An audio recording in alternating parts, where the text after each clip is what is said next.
আছে ফ্রন্টের বাংলা হচ্ছে জোট, তাহলে বাম জোট আছে।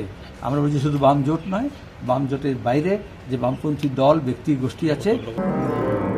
দুর্গাপুরের সিটি সেন্টারের সৃজনী হলে অনুষ্ঠিত হলো সিপিআইএম এর পশ্চিম বর্ধমান জেলার বর্ধিত সাংগঠনিক সভা।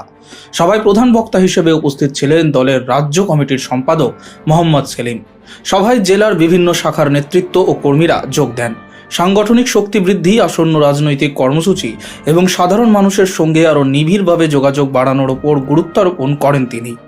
রাজ্যের সাম্প্রদায়িক রাজনৈতিক পরিস্থিতি নিয়েও বক্তব্য রাখেন সেলিম এবং দলীয় কর্মীদের ঐক্যবদ্ধভাবে কাজ করার আহ্বান জানান। এই সভাকে ঘিরে এদিন দুর্গাপুরের সিটি সেন্টার এলাকায় দলীয় কর্মীদের ব্যাপক উপস্থিতি লক্ষ্য করা যায়। পশ্চিম বর্ধমান জেলার বিভিন্ন প্রান্ত থেকে প্রতিনিধিরা এসে অংশ নেন এই গুরুত্বপূর্ণ সাংগঠনিক বৈঠকে।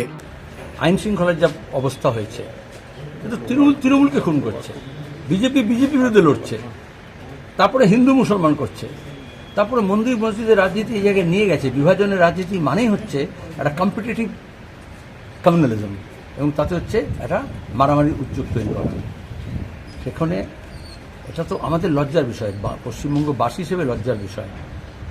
কেন এরকমটা হলো?